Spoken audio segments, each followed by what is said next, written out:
I I speak good Hmong, but I keep forgetting to speak Hmong. Sorry. All right, okay, sorry about that, guys. All right. 1, 2, 3.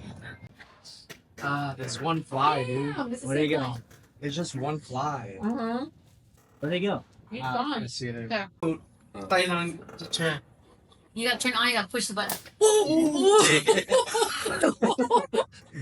That was pretty. That was good. We got it on camera. That was good. That was good. That was good. We got it on camera. Oh my god, never We haven't seen seen. That was Like. Cân đi có lúa mình rồi. Yeah, they can even make. But I'm not gonna try to move a lot.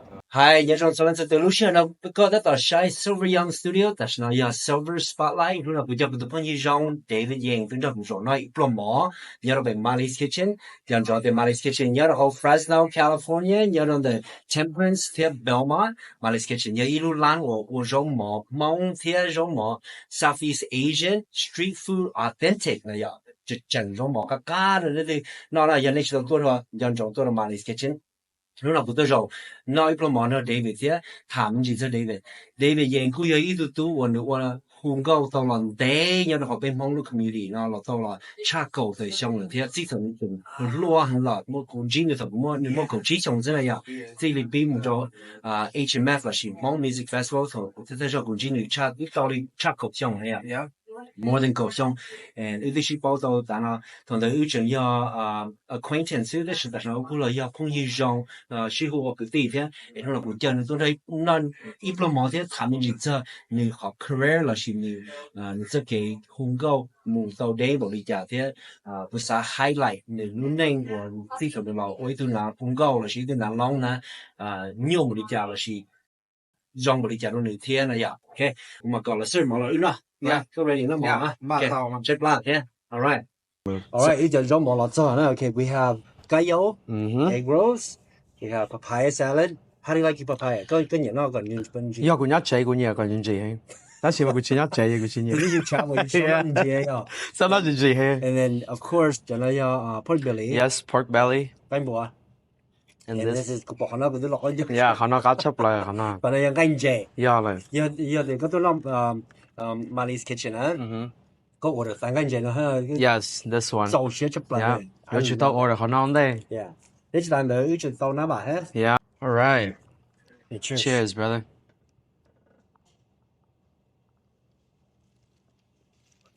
Tao hầu nãy bạn đây. Có cơ. Good. Có you nhỏ khó thử, có you nhỏ Minneapolis. Yeah. Chỉ nên mà khi mình nhớ đâu Madison, Wisconsin. Yep. And then somewhere you know you won't.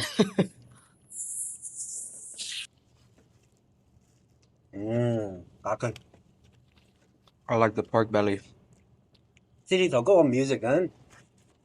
Có tôi đâu bị chơi album rồi. Có số mà ya blow á. Yeah, have you done was it more? About They blow her album. Yeah, about. What year was your this is showing có họ album ya showing chị. I think they don't check they'll all pack all. Oh, back on. Yeah. So a decade ago. Is that the one with I think my first official album was called Successful, right? Yeah. Yeah. I think that was the one with you wearing the red vest, right? Chỉ tao nhớ thế hả? Nhớ thầu cũng một lúc tank top hả? Oh, yeah, a very very long time ago. I think the all Paco E which sure got them. Actually, I was still in high school though. Yeah. Long time ago. Thời của tôi HMF gì của tôi nào không nhớ gì đấy. Yeah. Good.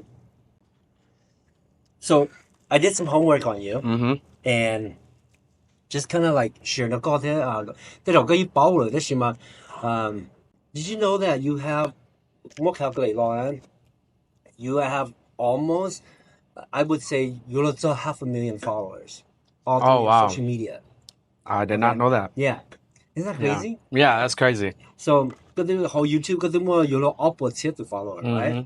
Whole Facebook cái thứ mua chat ít bộ to follower, right? Còn lại chủ yếu ít học Facebook thì có học personal chỉ mua năng cầu thiết, năng cầu blog thiết, tụi thiết.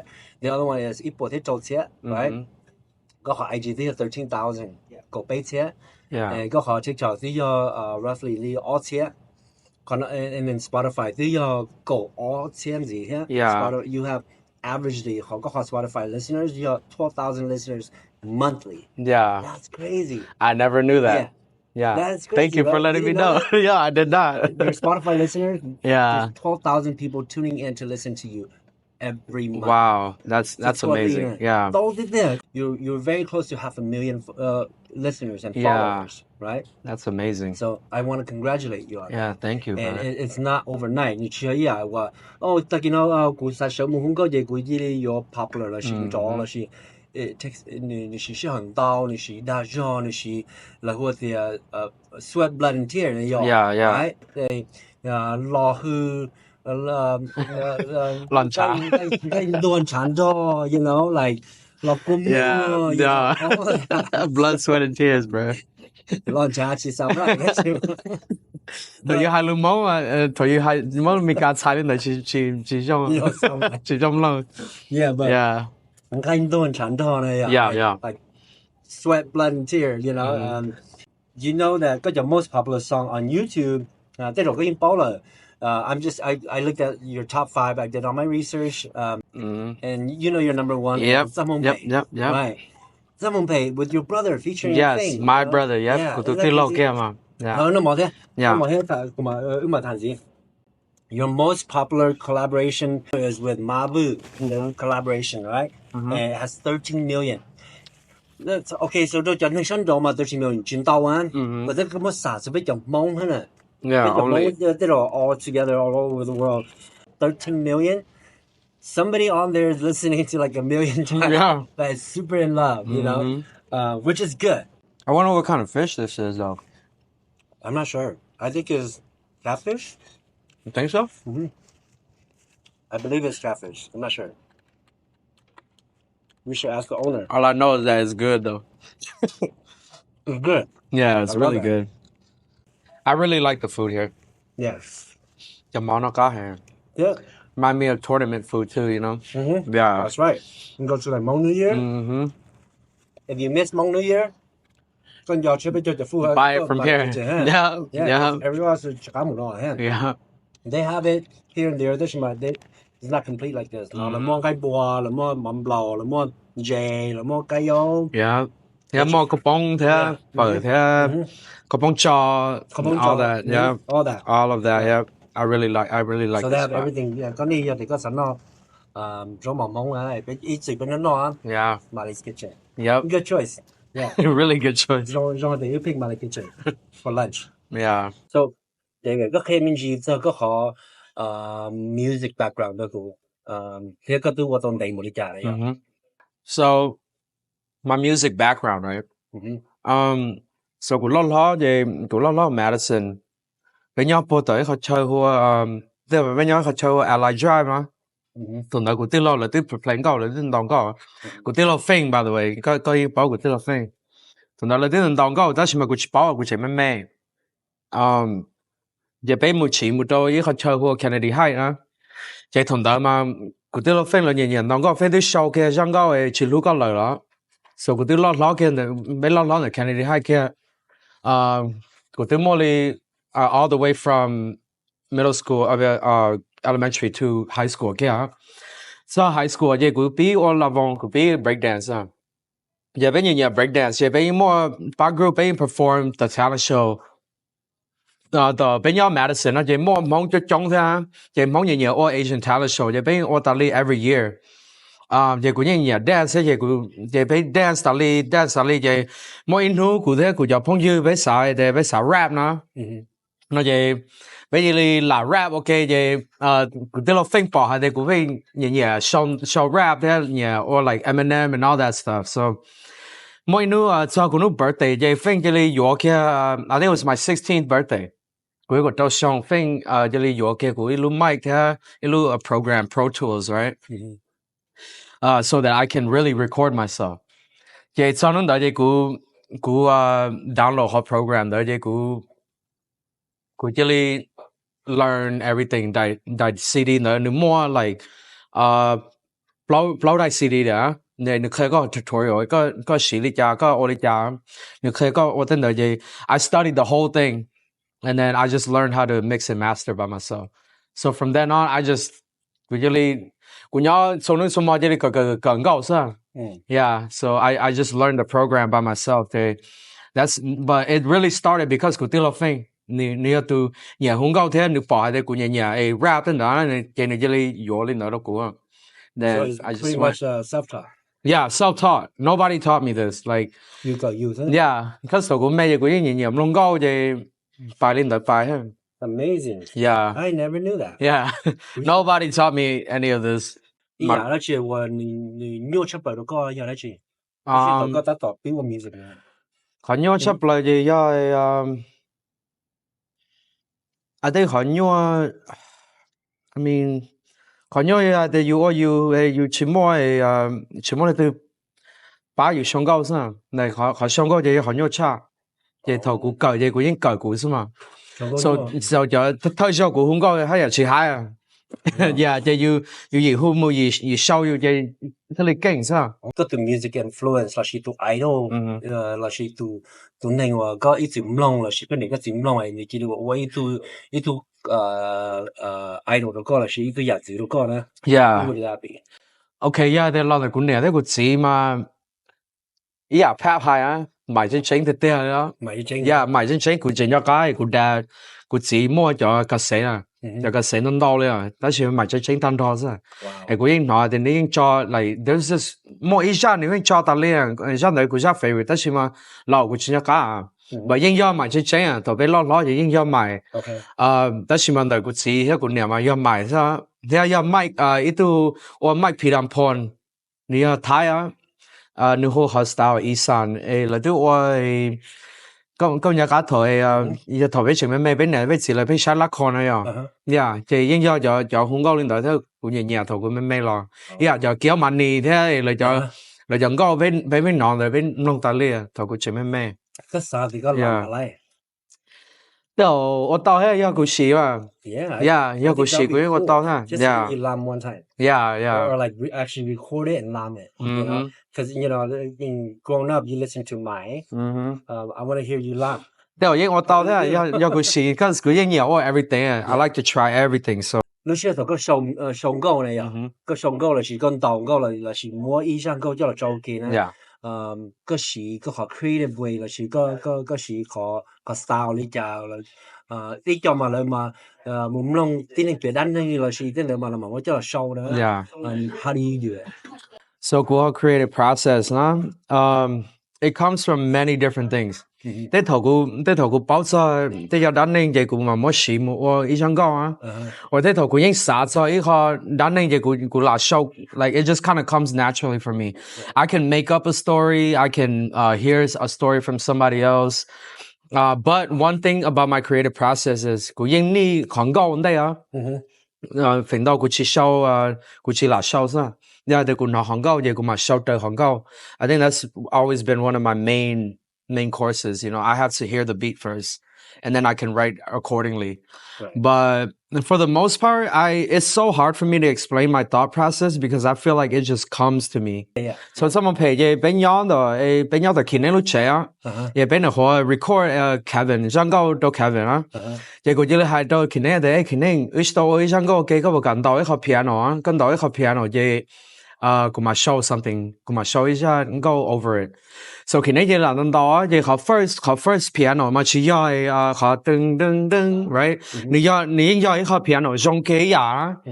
就你難到嘢可能 it goes the same way，就嗰啲你拉好聲，就嗰the first time 就嗰就嗰個 melody 啊，就嗰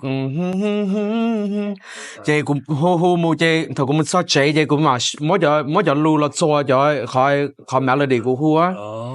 Yeah，就嗰做嘅大就。on day 嘛頭古戶嘛古戶啊古起到個切魯寧咯古起切魯寧咯切起包nhỏ bây giờ cái古show đó phim bây giờ古show đó古啲lâu係တဲ့nó có係တဲ့古起到個切魯寧nó nhỏ起包nhỏ chỉ là den切起包nhỏ cái phim thì bà古嚟 show lên到cái而且你是把戶這樣的模式 yeah。So 啲落飛都要對面住把管到就路嘅，同要做個咁long，只係電車啊，係啲藥啊。Yeah, so that was the creative process. Khi nên đào đào về của chơi đi, hú bài về, ở tàu lên đó. So go, Jean go, go, how did you get Feng involved? Phim long về phim nhẹ này. So he was, Phim long về có chơi của hú có second part về phim chơi đi hú. That's why phim có về lyrics na. Phim có verse na, nếu mà cho lưu đó tao này, đó họ yêu ni sao họ cũng họ lyrics mà yêu lưu có share gì đó chỉ mà chỉ mà cho lưu đó tao ya. Phim hú hay đem跑书说的like lưu tên nào cũng chỉ bảo cho lưu này. Jean go 個啥係嘅，但係個就收落呢，然後個嘢出嚟，I'm sure 冇人到讓的什麼讓， Yeah. 嗨出嚟都過之後只做個就 fan， Yeah, chỉ cho nên nhiệm long hay là like ít ra của nhà chấp lời phải không? Khó chơi á, tức là giờ thì hai chọn gót của nhà á, I think thầu của sau thì của nhà chấp lời, họ của lúc xưa thì của những chỉ mua ít ra của nhà chấp lời hay à? chỉ mua đấy. Yeah, cho họ thầu của nhóm này của sau cái ra ngon đó là chỉ thằng đời ra đời của ra favorite. Chỉ thầu của mất cho đời ta đó, chỉ của sau ra chế chỉ thằng đời ra đời của ra favorite. Lúc xưa thầu cái啥thì có tiếng Anh nhẹ có nữa, thì tiếng Anh notice có cho music là chỉ có từ dạng dữ or your persona, cái啥thì lúc xưa thì Yeah, thầu in được hồi xin gì đúng không? Yeah, HMF kia ya. Về Hmong Music Festival. Yeah, Hmong Music Festival thầu là chỉ qua. Có啲chỉ都成人導航啲啊，啲個 rap 到。Yeah. Yeah, thằng đời của nó có bi rap kia Hmong thế. Chỉ cho mỗi từ nên lo đi. Hùng gạo Hmong lên đó. Yeah. Nó yên thích thấy sao mà. Nhưng mà kia thầu HMF ta kia cũng là sao chế cũng chơi sao đa cũng tới. Yeah, thằng đời cũng kind of notice like oh yeah, that's not the whole community. Mình chỉ bỏ you. Yeah. Thì thầu có music nữa. Cái xã hội thì có music như lo mình cái gì cái impact the Hmong community ra đấy. How has your music impact the Hmong community? Or like has it changed how people appreciate music or listen to? I mean, I think you want my honest answer? Go for it. I like honesty. Yeah. I honestly think that I was probably one of the guys in the forefront of the music changing to be the way that it is today. Because I was so young. I was like, 16 years old? But I feel like nobody did what I did. And then I think I grew into my music. And I think that a lot of people didn't get that opportunity to kind of grow into your music. But I think I just did it for so long that definitely feel like I grew into it, and whoever listened to me at the time kind of grew with me, you know?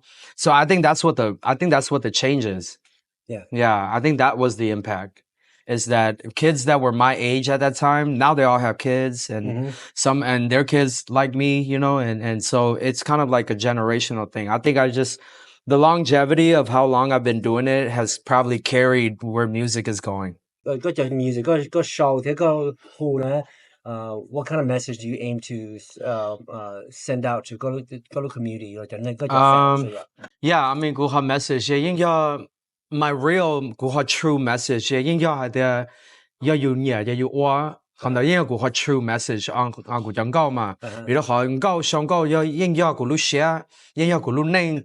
亦個 real message 嘛，要可能，但是嘛個 message 係哋個 show 到呢嘅，應該即幾路睇路要到傾睇參加出到睇，等等可能嘛應該個 message 係哋個 show 個種講。個波哋嗰啲你個電視睇時可能到冇我嗰隻 music 咯，冇 travel 嗰隻 tour 啦，個波冇時候落油咯，落唔လုံး是嗰隻 fan 啦，是嗰隻 FC 啦，你波冇幾 request 啦，波冇幾nhiều選擇啦，一落嚟什麼個好嚟落 hostile， for example 有幾個 fan 啦，幾時上到嗰隻嘿你哋個什麼個朗南啦，you know，要個波冇有時候喎，咁我個落油嘅喎，個落曬嗰隻 fan 嗰隻comments 咯，嗰隻 comment 咧，嗰時候 like take into consideration 咧。Yeah, 佢已經綁到嘛，頭佢寫佢已經綁到，佢已經 consider everything 嘛，佢已經弄呢條路睇佢已經綁喺度嚟，啲頭已經冇就卡明啦，喺度佢香港都寫啦，然後佢已經學睇嘛。I do all of it, so that's one of the reasons why my music, you know, I do so much. vì đó họ có những lâu nên mà lại sao có hùa để tôi share là của những hù lại sao có rap là của những mua họ rap so I listen to it a lot yeah 我对说对上个我对做饭啊能上头都个别给家人呢个都没好的我都注意的 OK của những bỏ đó sẽ của tao à yeah của những bỏ lại họ của những mất啥thế mà yeah but yeah họ lại chỉ bảo nó thì yeah để yêu những bỏ yêu những xã hội đó mà họ đấy họ ôi họ nhỏ vì đó họ yêu tôi chỉ là hai đứa của tôi lần đầu ấy nó break up ấy có một cái sau thân đấy like yeah những sau tao đó mà yêu chỉ tao mua lên từ ba dùng thì họ chỉ nhìn đó thế là ô tao yeah chỉ hai đứa yêu bỏ yêu cho nên tay tao cái yeah yeah it's never that easy 有些头我跟有些老师跟我给朝鲜有些朝鲜还呢，有些有不的呀，like stuff you do like your lowest time. How do you pick yourself back up? What motivates you 的呀？个有我哋讲个这里这个天个都看看的，古有知道找些个这里我到的呀，我们也来去我个洗掉了八刀的个。Yeah. họ tránh cái những cái để you know you see you cho không như ya to lose you your wife your girlfriend your lady but I've always believed that cái những hàng để nhớ họ you lose share you chịu tao ấy lose you to king you thế ở tao ha so to cái gì how I pick myself up is that I feel like I'm self motivated I have to motivate myself. Cú chỉ tao bỏ cú tụi khen hay là cú yên ô tàu để cú thế là một xe ô đó. Đó họ thầu cú ông cao thì cú chỉ từ nó lên từ cú chỉ thành nó lên từ ấy cho cái ông cao là ô đã chia cú chỉ thành nó cú tụi khen sao cú bỏ cú tụi khen hay là ya để cú chỉ ya tỷ cú ya để cú hay ở trong cái tỷ cú thế so cú bỏ lên đó cú thế là trời cú tụi khen cú trời để ok nó cú lên nó thì nó từ cú dùng cha nó đó thì you mua lên đó I think when I get at my lowest, that's the way I climb back out. Is I self-motivate myself, always stay determined for myself, and always understand that if I can't do it, nobody will do it for me. You know, I have to push myself. There's no way to get out of there. That's true. Yeah. You can't do it. So, cái bữa sáng hay thì mỗi hai đứa cho nó long này like cho like from like the 70s, 80s, 90s, 2000, 这是上下走，你就early 2000，就那long呢，个不啥的，你每下给找是那个做不好 nowadays resource work. You think you guys could sustain yourself compared to back then 我more CDs，这里我到了就 music 了呀，那个时候嘛。你全部 CD 啦，你就 music 已經冇到，yeah。全部就 resource。How do you feel about that？嗰時的，但是呢，比較就 lucky chap 啦，為咗學比more Facebook，比more Instagram，比more YouTube，比more Spotify。我哋人到係嘅要用嘅，要錄製，要叫你再要用嗰度啦。One click of a button 就到呢先 ，so 喺到講論背，然後可以用到呢 ，it's so easy with technology。So 但是呢就變成 lucky chap 頭裏頭嘅 sounders，睇下 Paradise，睇下誒嚟咗老嚟咗 rapper 呢 rare，等等頭攞嘛同佢情用啊，為咗可。嗰啲老嘅 generation 都知道冇啱 flyer，冇做冇開到嚟係啲冇錄 concert，呀，跟住都冇冇嚟 CD 嘛，冇嚟 CD 都呢，但是呢前啲 CD 呢，嘢但是呢嘢 lucky chap 啦。一頭屋嘛更加應用嘅。一頭屋嘛你隨時都冇嚟就 own equipment，睇 equipment 去出裝睇 ，so。但是呢啲個人已經到大。但是呢個時個手動個下嚟睇有冇得就拎但是呢 really famous guys, really famous rappers, they record a whole song through his phone, and it's like it's a hit too. Yeah, over like 50 million views. It's like super young guy that recorded his whole song off of his phone. Wow. Yeah. That's how possible it is right now. Technology, so there's almost no excuse to fail. Yeah, there really is. Okay. Yeah, that you you chimo share or you yeah. You lazy. Yeah. Oh yeah. All these tools for you. Yeah, all these tools. Yeah. Right. Yeah. Cái bữa sao thì cái itu là long 你但那个路是好老上高是 music 真的样。 yeah. Yeah, so 这种这个有啥的可以我来去，我好切，我 Yeah. 好 melody 切， Yeah. 你好 lyrics 切了没有？ Yeah, they told I actually learned that trait from somebody who was a mentor to me. Nulumbe DJ Painwana. He was one of the first people, and he was already a gold producer, almost platinum by now, I think. At that time, nuching record nuching record and then they told go buy go bỏ nữa. Every time go bỏ nữa new computer, though new beats every day, every single moment of the day, every second of the day. Wow. While he was also promoting his brand on social media. The same thing every single day. And what he taught me was that if you want to be successful at what you do, at least give yourself 3 hours in a day to make music. It doesn't matter if you write a song. It doesn't matter if you're listening to beats the whole time. It matters about your training your muscle and your mind to continuously make that a part of your life. And that's what I do every single day. I took that and I ran with it. So I just sat in my room, create music every single day. It's almost like a shift. It's like a job, you know? So same thing every single day. And it carried me for that long. That was the part of the dedication. Amazing. Yeah. And now he's like a multi-platinum producer and he did that every day. He still does it every day. Yeah. New show by the gyms, and then same thing every day. Yeah. But that's true passion though. You should tell Louis you what tell now. Yeah, cái nhận tiền cái đó xí, cái lúc đó cho thua lúc xí hở mà. That's what they know there. Eat, sleep and breathe it. Yeah. Có nó mò là cái sát cho, có cái bự là cái chuẩn bộ số cho. Yeah. Nó có bán là cái sát cho. Cái chỉnh bự, cái chỉnh sát cho chẳng có, cái lối số, cái lối theo. Yeah. Cái bao nhiêu món đồ rau, tiền này hay là chỉ dùng cho yêu lo là hay là tụ năng lo. 那是这种你我得要我都用炒些，那是 look community， 个叫饭了啥，当个了 pressure 个了是了啥个我也来其中了是啥个我都到个我一上够了，个去走我的好 pressure 的，好天都好掉对头掉路其中，那还是有个我的价格这里烟头好的些。佢櫻桃嘛，佢應bỏ下啲頭，冇令到係路始終做古啦。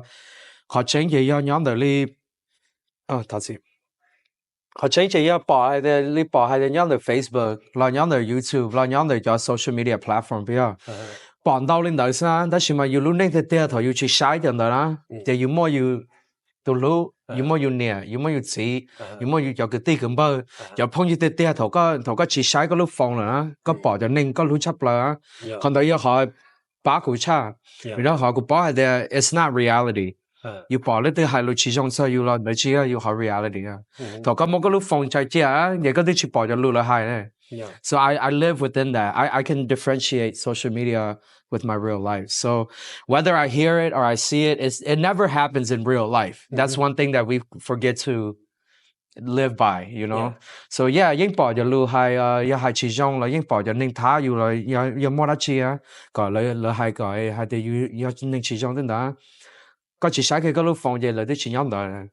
也個晒呢，個路斜，也個bỏ個條路，個bỏ個年，個bỏ個字，也bỏ lên đó xem. Yeah, so that's kind of how I live by, you know. Thì họ chỉ nhận ra就冇要放假。Yeah,冇放假。Social media can be a very toxic place, you know. 佢họ lúc時候個作家定係有lúc時候個用寫出嚟，做嗰度坑係個造寫出嚟嘅呀。Yeah，咁我一個個造寫出嚟，要頭俾我錄 concert，要到 Minnesota 頭係馬啲 Yellow Diamond 俾請我 tour 啊，俾每次去 Minnesota，望到俾收啦啊，那啲我跑拎又好 ，and some of them that came there was my parents, my brother, my sister, my dad, my mom, you know, my whole family was there.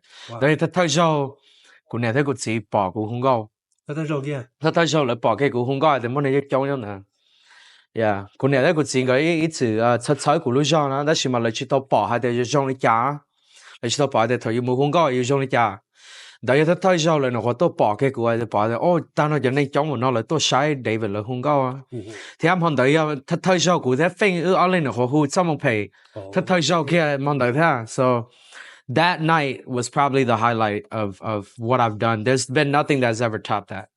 Yeah, because my mom and my dad saw me, you know. Wow. Yeah, that meant the world to me. Yeah, I will remember that forever. Yeah. Có một mấy là chỉ vừa tự chí có ba tàu cho cái fan đấy.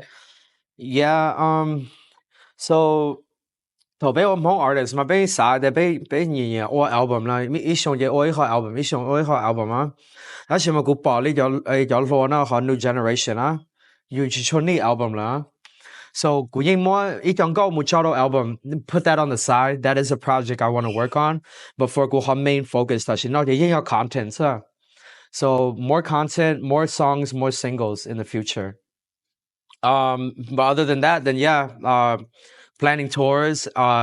For next year, I actually really want to do a concert solely based on me. Because I always have concert guy, so we short on days. So that's something that I want to look forward to doing in the future. Yeah, yeah. Chỉ xong đâu, cầu xong tận đây là có bỏ cái nhau cái À,有半年莫名有啊，他七宝谁不很高啊？哦，没有。Yeah. 只上你我只上嘛，得就政府，但是嘛，得就高上嘛，得 retire 了。没有。I would be 40 by then. So 谁做给 the new like 30. Yeah, but 谁做给路的，就高你冇你家比較好。不大概係 like I got it. 嚇。同你今日俾爛。呀嚟，同你哋咁我就嬲嘛呀。但是嘛不大概係得似我家係哋講嘅話just getting into my prime，佢已經 feel 你學整到啦，佢已經 feel like 講嘅話，佢都要 turn 比較，但是嘛，佢 feel like 但是孬嘛，佢人高嘅話，你能學 catch。一下就走，就只要你骨頭啊，都控高，但是呢，一都走嘅。So I feel like I'm going into a different prime though. Yeah. For the next maybe 10 years. So yeah. I agree. I see that in a lot of artists transition too. Yeah. For example, I don't know if you follow Post Malone. But you know how his music right now he's transitioning. Really rap and he's country-ish. He's doing country now. Yeah, pop. Yeah. But because maybe that could be his route, you know, where like he's coming back to support the route. That's true. Maybe your route is maybe into really authentic Hmong music. Yeah, you know? Yeah. Because you grew up with it. Yeah, for sure. But growing up with good other music, you never know. Yeah, but we never know. We get alarm from you. Yeah. Lúc trước có chỉ mua music nữa, có nhiều đây chưa? Cũng như but大概係cũng như say football, say sports now. Sports takes a lot of time, so I love watching sports. Cũng như play basketball. Tôi cũng chỉ nhớ là Jay could play basketball all the time with my friend. Thầm mà đá mà. Chỉ cái kinh tour thôi, chỉ cái enjoy ball lên. Là nó tôi cũng kia thì cũng không play. I love the sport. Yeah, I love the sport. But play basketball. I like to play COD too. I play COD, Call of Duty, you know. Oh, okay. I'm a gamer too. I'm a gamer too, man. And other than that, like, you know, spend time with my lady. I like to watch movies, so she likes to watch movies too. So, but yeah, like on off times, favorite all-time movie. Name 3. Rush Hour 1, Rush Hour 2, Rush Hour 3. No way. No, but the Rush Hour series for sure. Okay, one of my favorites. Okay. I can watch Rush Hour all the time. The Planet of the Apes, the new ones. Never seen it. The new generation ones. Dude, you need to watch it. Okay. They're all series. And then Lord of the Rings. I agree with that too. Yeah. Okay. Those are my favorites. I need to watch. I'm a nerd too. A lot of people don't know. I'm a nerd. Like, really? I'm a Star Wars nerd. I'm a Lord of the Ring nerd. Like, I'm a nerd. Wow. Yeah. Okay. lúc sau thì cái啥的你以後我找出來的個老師我都個講出來我頭個我個叫小啊 Yeah. 今年我都個講來我都個啥個就看到可能 wild 咯 Yeah. like crazy I mean 揈到頭要冇空間嘛應始終薄咧又都係 everybody 嘛應前respectful 睇下落嚟睇下所以應落嚟啦算嘛冇意思個擺空間嚟啲睇咗學 Facebook 睇下頭個冇空間你個這個實地咁 Là mình chỉ我估就估啲落波啊。非要放手。 Yeah, that shit 嘛揈到嘛，都估嘛，一起出冇得去。考个背好 Sacramento show. I think it was. Yeah. I was the I don't MC. remember if it was Oh, then that means it happened twice. Yeah. Yeah, 都好多冇去咗 Vegas. Yeah. Oh. Yeah. I think North Carolina one time, so maybe it happened a few more times, but yeah. Because I was the MC, and I remember you coming down. And you're like, "Hey, could come hide like a little bit." Oh yeah. Yeah, cái係啊嘛，啲人類嘛，yeah。嗰次嘛揈到俾人捧俾多嘢俾落嚟先，啲全部一次 crazy 他。嗰次他媽做 Kimmy 咯，underwear 咯，啲乜做都播。thật khờ ha. 乜做嘢先呢？那次我都講有些默啦，是我都講到我都個數些出來啦，是 what makes you emotional, what make you cry. Yeah, so for 古嘢，即係頭個冇得出like a Target or if I go shopping，古已經擺咗people，我哋古嚟嚟 teach 到啊。Those kind of stuff kind of humbles me back and古已經罷啦 you know. It's just something that I don't tell people, but I do that for a lot of people. Yeah. And I think that's one thing that always reminds me, like 你應係個咁樣解嘅 like 要練始終啦，因為你對有陣時要搏啦，之後你練係始終啊。So 可能已經 remind 佢 like 因為啲人咧佢已經發生到，即係因為啲人咧頭佢冇得摸啦，已經叫你立提佢就摸聽啊。So 啲窮人就已經我到佢都寫乜摸係佢已經有解嘅哦，你練咧已經冇練上啊。亦可能因為我佢都寫乜摸係啊。不過我哋落嚟抽血抽咗就有東西咯，但係呢我打到整路落整間總該，我哋報個冇 perform 咗嚟就 school 啲人，我就 little kids and they're singing your songs，我就嚟 encouragement 咗嚟話以後就嚟整啥 pursue music。就路佢係嘅佢係嘅個要揀種正要到傾。正要到傾晒嘅要拿嘅，要冇你對前正要啦，要做到把嘅你變嚟個問題啊，要大家只要到乜寫話，你哋可以愛前頭咧，亦會啥個人要假你嚟先，要假係正正出嚟嘅要做到正，要到傾正要出幾，要哋要什麼話，你只要學空高要什麼話，doctor 要冇來又要拜近頭啦，除咗跟正嗰度傾先嘛，跟正係哋個冇平時個我到哋。Is there anything else you would like to share with your fans? Share with your fans. Thank you guys for the constant support for over 15 years, 13, 14 years. I can't pinpoint, but 我做到呢則幾路呢則幾參加過。佢對我做，佢對有冇比較上嚟呢？全部攏佢講講做咯喏，睇佢整晒嘅，有啲全部呢，佢對全部寫我嚟。但係呢，佢應錄佢講講出嚟，睇佢全部寫為咗好冇呢嘅，就靠到呢個呢，而且到佢擺到佢做幾耐，人哋寫保護冇諗到，啲老師唔咯。Yeah. Well, lunch 啦是考 interview 啦收你喏。Yeah.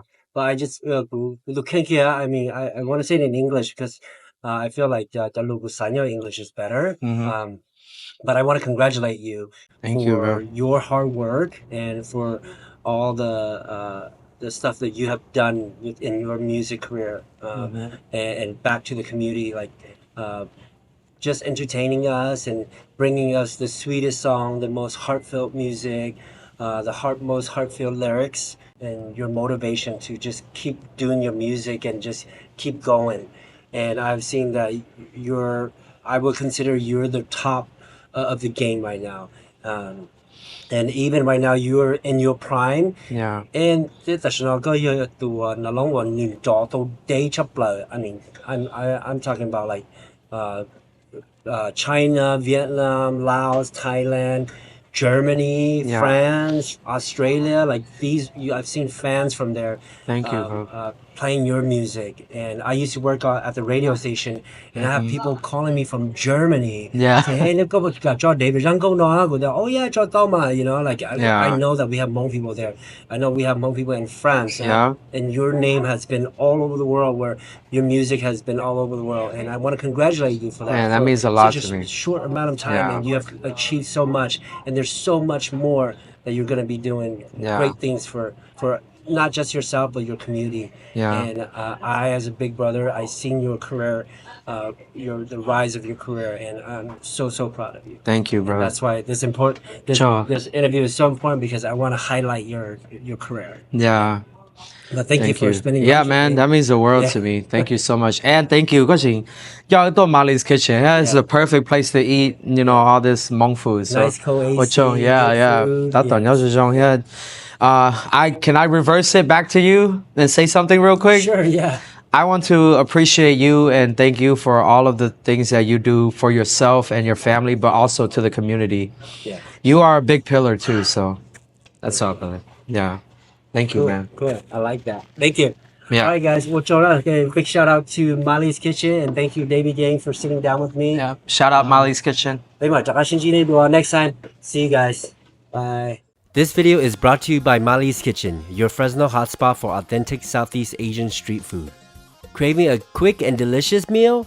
Whether it's a family dinner or a large event, Molly's offer both pickup and catering. Visit Molly's Kitchen today and taste the local favorites.